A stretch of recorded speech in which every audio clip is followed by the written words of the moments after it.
என் அன்பு குழந்தையே, நீ கேட்ட வரங்களை உனக்கு அள்ளித்தருவதற்கே உன் தாயானவள் இன்று உன்னை தேடி வந்திருக்கிறேன். என் செல்லமே, உன்னை விட்டு பிரிந்து சென்ற ஒரு உறவினுடைய இல்லத்திற்கு உன் தாயானவள் நான் சென்றிருந்தேன்.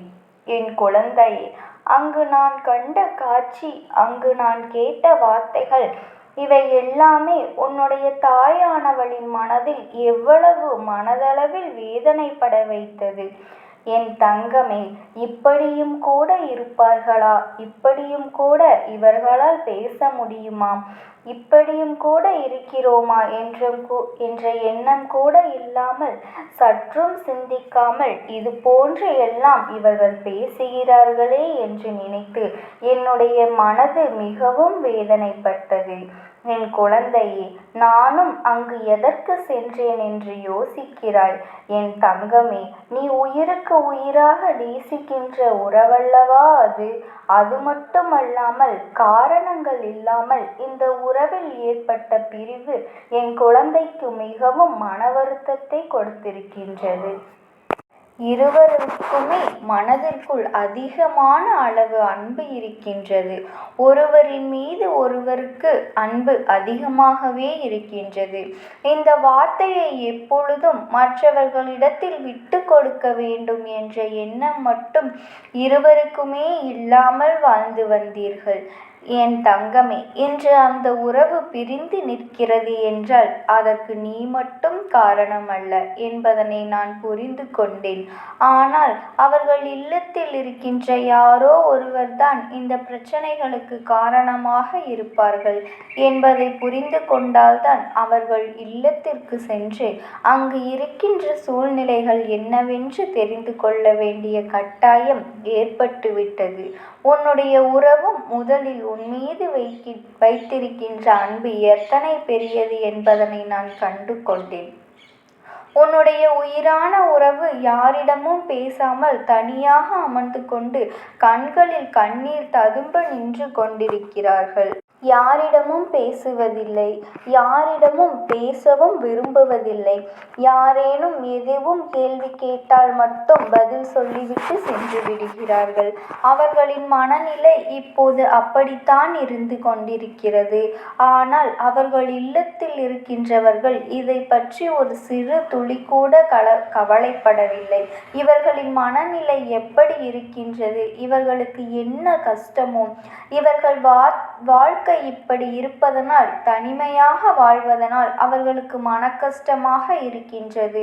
அவர்களுக்கு ஒரு நொடி ஆறுதலை கூட தெரிவிக்க அங்கே யாருமே இல்லை. தன்னுடைய கஷ்டங்களை தன்னுடைய மனதில் புதைத்து கொண்டு தன்னுடைய உயிரான உறவை தேடி வர முடியாமல் அவர்கள் அங்கே நின்று கொண்டிருக்கிறார்கள். அப்படி என்னதான் உன் வாழ்க்கையில் நடந்தது என்பதனை பார்த்த பொழுதுதான் நான் புரிந்து கொண்டேன். என் தங்கமே, இத்தனை சதி வேலைகளுக்கும் காரணம், உன்னுடைய உறவு பிரிந்ததற்கும் காரணம் ஒரு சில பெண்கள்தான். அது மட்டுமல்லாமல் இவர்களோடு ஒரு ஆணும் ஒத்துழைத்து களவாணியாக தேர்ந்து செய்து கொண்டிருக்கிறார்கள். அவர்களுடைய எண்ணம் என்ன தெரியுமா? உன்னுடைய வாழ்க்கையில் சந்தோஷம் இருக்கக்கூடாது. அதற்கு உன்னோடு சேர்ந்து வாழ்கின்றவர் தன்னுடைய குடும்பத்தில் உள்ளவர் என்பதால் முதலில் அதை பிரிக்க திட்டம் போட்டார். அவர்கள் நகர்த்திய காரியம் சரியாக உன் வாழ்க்கையில் விளையாடிவிட்டது. காரணமே தெரியாமல், பிரச்சனைகள் ஏதுமே இல்லாமல் உன்னுடைய உயிரான உறவு உன்னை விட்டு பிரிந்ததற்கு இடையில் இவர்கள் ஆடிய நாடகங்கள் எல்லாம் ஏராளம். இவர்கள் ஏகப்பட்ட நாடகங்களை எல்லாம் ஆடி அவர்கள் வாழ்க்கையில் உன்னை பிரித்து வைத்து விட்டார்கள். இப்போது என்ன நடந்தது தெரியுமா? அவர்கள் அங்கே என்ன பேசிக் கொண்டிருக்கிறார்கள் தெரியுமா? சிறு துளி அளவு கூட மனதில் ஈவு இரக்கம் இல்லாமல் பேசிக் கொண்டிருக்கிறார்கள். இருக்கிறார்கள். எப்படி அடுத்தவர்களின் வாழ்க்கையை கெடுக்கிறோமோ, அவர்களின் மனநிலை உணராமல் பேசுகிறோமோ, அவர்களுக்கு ஒரு சிறு துளி அளவு கூட ஆறுதல் சொல்லவில்லையே என்ற எண்ணம் துளி அளவு கூட அவர்களுக்கு இல்லை. இன்னமும் இந்த வாழ்க்கையில் எப்படி உங்களை சேரவிடாமல் தடுப்பது என்றுதான் அவர்கள் அங்கே திட்டம் தீட்டிக் கொண்டிருக்கிறார்கள். அது மட்டுமல்லாமல் அவர்கள் சொன்ன ஒரு விஷயம், ஒரே ஒரு வார்த்தை அம்மாவின் மனதை நிச்சயமாக வேதனைப்படுத்தியது. அதாவது உன்னுடைய உயிரான உறவும் பேசும்போது அவர்கள் வயிறு அத்தனை எரிந்து கொண்டிருக்கிறது. அவர்களின் மனதிற்கு அத்தனை கோபம் வந்ததா? அதாவது ஒருவர் சிரிக்கிறார் என்றால் அதை பார்த்து நாமும் சந்தோஷப்பட வேண்டும். மாறாக ஒருவரின் சிரிப்பில் இங்கே வயிற்று எரிச்சல் அடைந்திருக்கிறார்கள் என்றால் இவர்கள் எந்த அளவிற்கு கெட்ட குணம் கொண்டவர்களாக இருக்க முடியும் என்பதனை நான் புரிந்து கொண்டேன். இதில் முக்கியமான விஷயம் என்ன தெரியுமா? இவர்களும் இந்த வராகியானவள் அப்படியானால் முதலில் என்ன தகுதி இருக்கின்றது, இங்கே வராதீர்கள் என்று ஒதுக்கி வைத்து கொண்டிருக்கிறார்கள். என் தங்கமே, இந்த தாயானவள் நான் நிரூபித்து காட்டிவிடுவேன். என்னை வணங்குவதற்கும் ஒரு தகுதி வேண்டும் என்று அல்லவா? என் தங்கமே, அந்த தகுதி இவர்களுக்கு ஒரு துளி அளவு கூட இல்லை. அடுத்தவர்களின் சந்தோஷத்தை பார்த்து பொறாமைப்படுகிறார்கள். அடுத்தவர்கள் வாழ்க்கையில் நல்லது நடந்துவிடக்கூடாது என்பதில் மிகவும் கவனமாக இருக்கிறார்கள். யாரும் வாழ்க்கையில் முன்னேறிவிடக்கூடாது, யார் வாழ்க்கையில் சந்தோஷமாக இருக்கக்கூடாது என்று நினைக்கின்ற இவர்கள் எல்லாம் என்னுடைய பிள்ளையாக ஒரு நாளும் இருக்க முடியாது. அவர்களை நான் ஏற்றுக்கொள்ளவும் மாட்டேன். அப்படி இருக்கும்போது இவர்களுடைய எண்ணங்கள் என்னவாக இருக்கின்றது என்று எப்போதோ தெரிந்து கொண்டார்கள் அல்லவா? இவர்கள் வாழ்நாள் முழுவதும் அந்த துணையோடு உன்னை சேர்த்து வைக்க விரும்பவில்லை. இதற்கு என்னதான் அம்மா தீர்வு என்று நீ என்னை கேட்கின்றாய் அல்லவா? ஒரே ஒரு தீர்வுதான் இருக்கின்றது. உன்னுடைய உயிரான உறவு இவர்களிடமிருந்து வெளியே வர வேண்டும். இது முதலாவதாக தீர்வு. இரண்டாவதான தீர்வு, இவர்களை எதிர்த்து இவர்கள் முன்னிலையில் வாழ்ந்து காட்டுவதற்கான துணிச்சல் அவர்களுக்கு வர வேண்டும். இந்த இரண்டில் ஒன்று அவர்களுக்கு இருந்தால் மட்டும்தான் இவர்களை விட்டு விலகி நல்ல வாழ்க்கை உனக்கு கிடைக்கும். அடுத்தவர்களை சந்தோஷப்படுத்தி பார்த்துவிடக் கூடாது என்று அதற்காகவே கங்கணம் கட்டி அலைந்து கொண்டிருக்கிறார்கள். இது போன்ற மனிதர்களை எல்லாம் நம்மால் திருத்த முடியாது. அதைவிட அவர்களை விட்டு விலகி செல்வதுதான் மிகவும் நல்லது. நீ உன்னுடைய உயிரான உறவு அங்கே இருக்கின்ற தைரியத்தில்தான் அவர்களுக்கு எந்த கஷ்டமும் இல்லாமல் வாழ்ந்து கொண்டிருக்கிறார்கள். அங்கே அவர்கள் உன்னோடு வந்து பேசாவிட்டால் அவர்களுக்கு கிடைக்கின்ற நல்ல விஷயங்கள் எல்லாம் தட்டி போய்விடுமோ என்று, அவர்களுக்கு கிடைக்கின்ற லாபங்கள் எல்லாம் உனக்கு வந்துவிடுமோ என்று பயந்துதான் இது போன்ற செயல்களை அவர்கள் செய்து கொண்டிருக்கிறார்கள். அதை அவர்கள் வாயாலேயே ஒப்புக்கொண்டார்கள். அதனால் என்னுடைய பிள்ளையே, இவர் உனக்கு மிகவும் நல்லது. அதிகமான கெட்ட எண்ணங்கள் பாம்பின் வாயிலிருந்து வருகின்ற விஷயத்தை விட கொடுமையானது. பேசுகின்ற வார்த்தைகள், இந்த வார்த்தைகள் எல்லாவற்றையும் சந்தித்து விட்டாய். எல்லா விதமான மனிதர்களையும் பார்த்து விட்டாய். அதில் இவர்களும் ஒரு ரகம் என்பதை புரிந்து கொள்.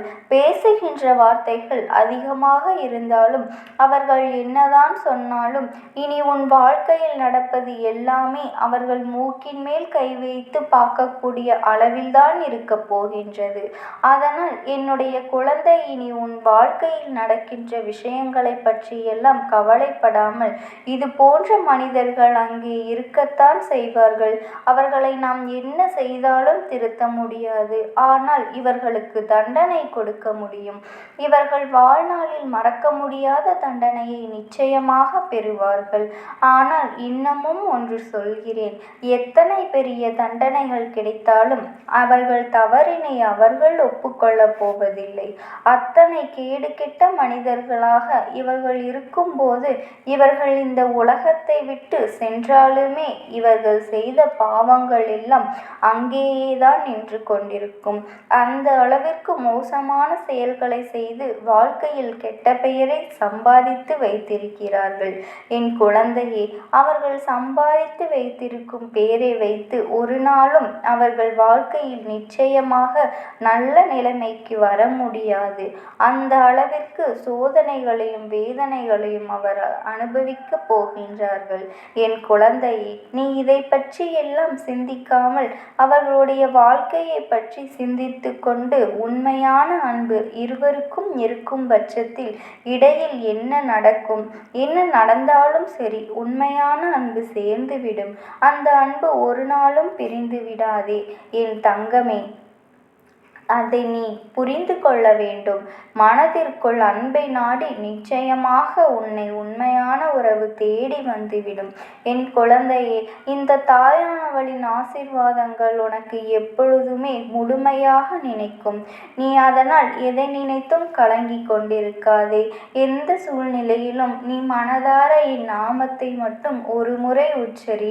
உன் சங்கடங்களை தீர்ப்பதற்காக இந்த தாயானவள் உடனே என் இரு கரங்களை உனக்காக நீட்டி உனக்கு நிழலாக உன்னை பின்தொடர நான் காத்து கொண்டிருக்கின்றேன். ஓம் சக்தி. ஓம் ஆதிபரா சக்தி. எல்லாம் நீ தெரிந்து கொள்ள வேண்டும் என் தங்க பிள்ளையே. அவர்கள் எப்படி இந்த தெய்வத்தின் அருகில் வந்தார்கள் என்று நீ யோசிக்கலாம்.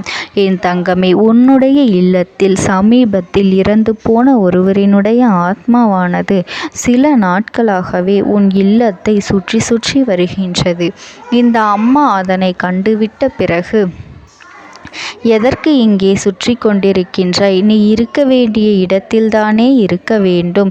என் பிள்ளையின் வீட்டில் உனக்கு என்ன வேலை என்று கேட்ட பொழுதுதான் அந்த ஆத்மா என்னிடத்தில் சொன்ன விஷயம், எனக்கும் என்னிடத்தில் இருக்க வேண்டும் என்றுதான் ஆசையாக இருக்கின்றது. ஆனால் சில விஷயங்கள் என்னை அங்கே செல்ல விடாமல் தடுத்து கொண்டு இருக்கின்றது. எனக்கு என்னுடைய குடும்பத்தில் இருக்கின்றவர்களிடம் பேசியாக வேண்டும். என் மனதில் தோன்றுகின்ற சில விஷயங்களை அவர்களிடத்தில் சொல்லிவிட்டால் நான் மனநிறைவோடு இங்கிருந்து சென்று விடுவேன். சில விஷயங்களை நான் அவர்களோடு பகிர்ந்து கொள்ளாமல் விட்டுவிட்டேன். அதற்கு சரியான நேரம் இப்பொழுது வந்திருக்கின்றது. இப்பொழுதும் சொல்லாமல் நான் சென்று விட்டால் இனி காலம் முழுவதும் என்னால் அவர்களிடத்தில் சொல்லிவிட முடியாது. இதற்கு நீங்கள்தான் துணையாக நிற்க வேண்டும் அம்மா என்று என்னிடத்தில் வாய்ப்பினை ஏற்படுத்தி கொடுக்க வேண்டும் என்று கேட்டது. என் தங்க குழந்தையே, இப்படி இருக்கும் பொழுது அவர்களிடத்தில் சொல்லிவிட முடியாது. அந்த வாய்ப்பினை ஏற்படுத்தி கொடுத்து என் வீட்டில் உள்ளவர்களிடம் பேச வைக்க வேண்டும் என்று என்னிடத்தில் கோரிக்கை வைத்தது. என் தங்கமே, இப்படி மனதிலே எந்த கெட்ட எண்ணங்களும் இல்லாமல் உன் குடும்பத்திற்காக பேச வேண்டும் என்று கேட்ட ஆத்மாவிற்கு நான் அந்த வாய்ப்பு வழங்குவது தானே முறையாக இருக்கும். அதனால் இந்த அம்மா அந்த ஆத்மாவிற்கு அந்த வாய்ப்பினை கொடுக்க முடிவுகள் செய்து இப்பொழுது உன்னோடு பேசுவதற்காக வரவழைத்திருக்கின்றேன். என் பிள்ளையே, அந்த ஆத்மாவானது உன்னிடத்திலே என்ன பேசுகின்றார்கள் என்பதனை நான் என் மூலமாக உன்னிடத்தில் பேசி சொல்கின்றேன். இந்த அம்மாவிடத்திலிருந்து தான் அவர்கள் மனதில் பேச நினைப்பதை எல்லாம் பேச முடியும். என் தங்கமே, நேரடியாக ஒரு ஆத்மாவின் குரலை உன்னால் அத்தனை சுலபமாகவெல்லாம் கேட்டுவிட முடியாது. இந்த அம்மா அதற்காகத்தான் இன்று இந்த உதவியை செய்கின்றேன். என் குடும்பத்தில் இருக்கின்றவர்களிடம் பேச வந்திருக்கின்றேன். உங்கள் எல்லோரையும் நான் இனி காணவே முடியாது என்பதனை நான் உணர்ந்து கொண்டேன். என் வாழ்க்கையில் நிறைவாக இருந்து என்னால் உங்களுக்கு கஷ்டங்கள் வந்தாலும் உங்களால் எனக்கு எந்த கஷ்டங்களும் இதுநாள் வரையிலும் வந்தது கிடையாது. நான் நினைத்தது போல இந்த வாழ்க்கையை அத்தனை சந்தோஷமாக வாழ்ந்து கொண்டுதான் இருந்தேன். என் குடும்பத்தில் இருக்கின்றவர்களிடம் பேச வந்திருக்கின்றேன். உங்கள் எல்லோரையும் இனி நான் காணவே முடியாது என்பதனை நான் உணர்ந்து கொண்டேன்.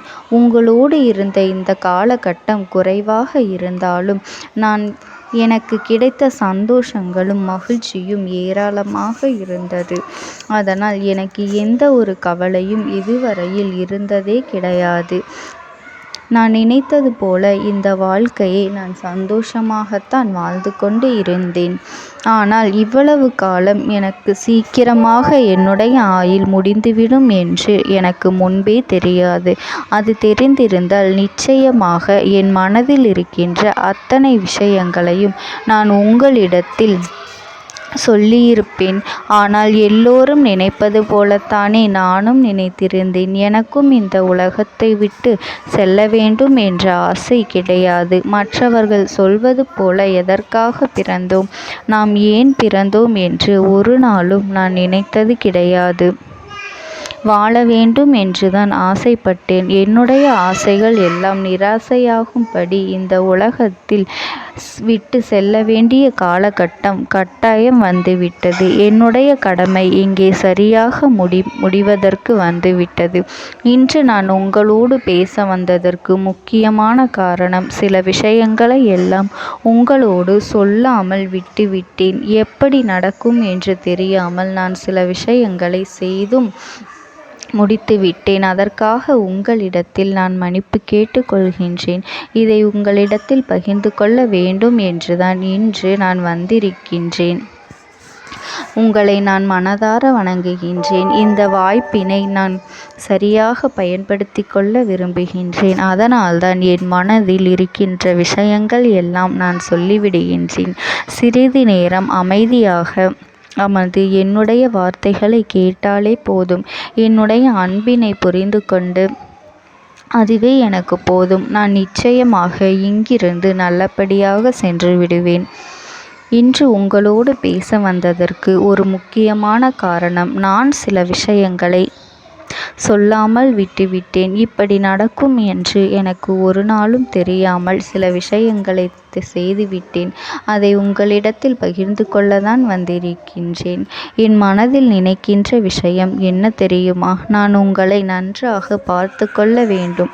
உங்களின் ஆசைகளை எல்லாம் நிறைவேற்றி கொடுக்க வேண்டும். உங்கள் வாழ்க்கையில் நடத்தி கொடுக்க முடியாமல் போனாலும் இனிமேல் அதையெல்லாம் நடத்தி கொடுக்க வேண்டும் என்று ஆசைப்பட்டு என்னால் ஆன முயற்சிகளை எல்லாமே செய்து கொண்டிருந்தேன். ஆனால் முழுமையான பலன்களை கொடுப்பதற்கு முன்பாகவே இது போன்று நடந்துவிட்டது.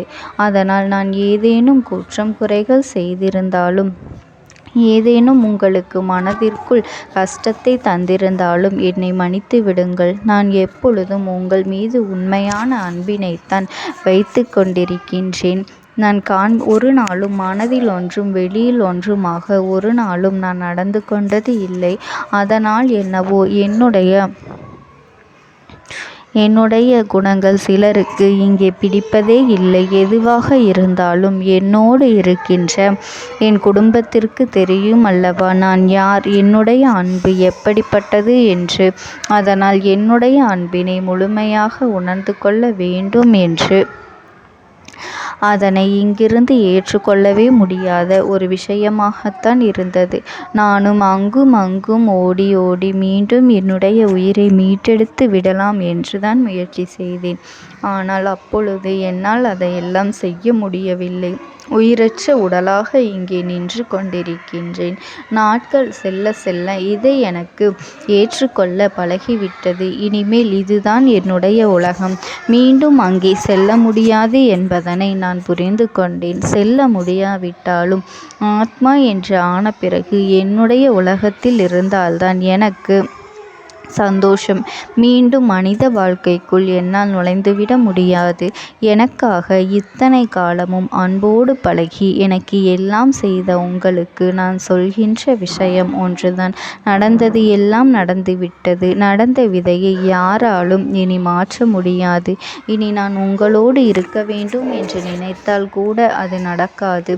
அதனால் இந்த வாழ்க்கையில் நீங்கள் நல்லபடியாக வாழ்ந்து சந்தோஷமாக இருக்க வேண்டும் என்றுதான் அந்த ஆத்மா மனது வேதனைப்பட்டு உன்னோடு பேசுகின்றது. என் தங்க குழந்தையே, யார் உன்னை விட்டு சென்றாலும் இந்த தாயானவளினுடைய அன்பும் ஆசீர்வாதங்களும் உனக்கு என்றென்றைக்குமே முழுமையாக கிடைத்து கொண்டே இருக்கும். அதனால் நீ எதை நினைத்தும் கவலைப்படாதே. உனக்காக எப்பொழுதும் நான் இருந்து கொண்டே இருப்பேன். ஓம் சக்தி. ஓம் ஆதிபரா சக்தி. நீ விடுதலை கொடுக்க மாட்டாயா என்று என் பிள்ளை நீ என்னை பார்த்து கேட்கின்ற விஷயத்திற்குத்தான் நான் முடிவினை கட்டப் போகின்றேன். இன்னமும் சுருக்கமாக உனக்கு சொல்ல வேண்டும் என்றால், உன்னுடைய பிடிவாதம் இந்த அம்மாவினிடத்தில் ஜெயித்து விட்டது என்பதுதான் உண்மை. என் குழந்தைக்கு எந்த ஒரு விஷயம் வேண்டும் என்று அடம்பிடித்து இத்தனை காலமும் நீ நின்று கொண்டிருந்தாயோ, அந்த ஒரு விஷயத்திலிருந்து உன் அம்மா நான் உனக்கு விடுதலையை கொடுக்க வேண்டும் என்று என் முன்னால் கதறி அழுதாயோ, அந்த விஷயத்தை இன்று உனக்கு நான் முடித்து வைக்கின்றேன். என் பிள்ளையே, சுற்றி இருக்கின்ற உறவுகளையெல்லாம் நம்புவதை விட்டுவிட்டு சற்று விலகி நிற்பதுதான் எல்லோருக்குமே நல்லது. ஏனென்றால் யாருடைய குணம் எப்பொழுது எப்படி மாறும் என்று யாராலும் கணித்துவிட முடியாது. ஒருவரிடத்தில் நல்லபடியாக பேசிக்கொண்டு வந்திருப்பாயானால் அவர்கள் மனதிற்குள் என்ன இருக்கின்றது என்று உன்னால் ஒரு பொழுதும் தெரிந்து கொள்ள முடியாது. அவர்களுக்குள் 1000 விஷயங்கள் ஓடும். உனக்கு செய்து தருவேன் என்று வாக்குறுதியை கொடுப்பார்கள். ஆனால் அதன் பிறகு பார்த்தாயானால் ஒரு நிமிடம் கூட யோசிக்காமல் சற்றென்று இவர்களுக்கு முடியாது என்று சொல்லிவிடுவார்கள். மனதிற்குள் அவர்கள் நினைப்பது, நீ சொல்வதை சொல்லிவிட்டு போ, நான் எதற்காக உனக்கு உதவி செய்ய வேண்டும் என்று எண்ணிக்கொண்டிருப்பார்கள்.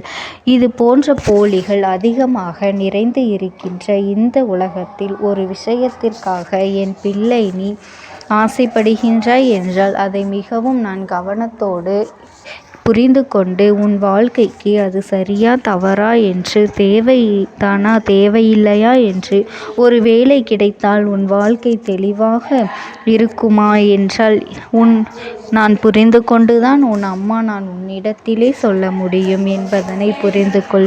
உனக்கு எத்தனை கால தாமதங்கள் ஆகியது என்பதனை அதனை புரிந்து கொள்ள அதை உன்னிடத்தில் ஒப்படைக்க வந்ததற்கு காரணம், பல அதிசக்தி வாய்ந்த பூஜைகளாலும் தெய்வங்களை நீ தொடர்ந்து வணங்கி கொண்டிருப்பதாலும் மட்டும்தான் உன் வேண்டுதல்கள் உச்சத்தை தொட்டுவிட்டது. தெய்வத்தின் மனதை நீ தொட்டுவிட்டாய். இனிமேல் உன்னிடத்திலிருந்து தெய்வத்தினால் தப்பிக்க முடியாது. நிச்சயமாக இனிமேல் இதனை நீ கொடுத்துதான் ஆக வேண்டும். எந்த எல்லைக்கும் செல்வதற்கு தயாராகிவிட்டாய். கடவுளுக்கு என்ன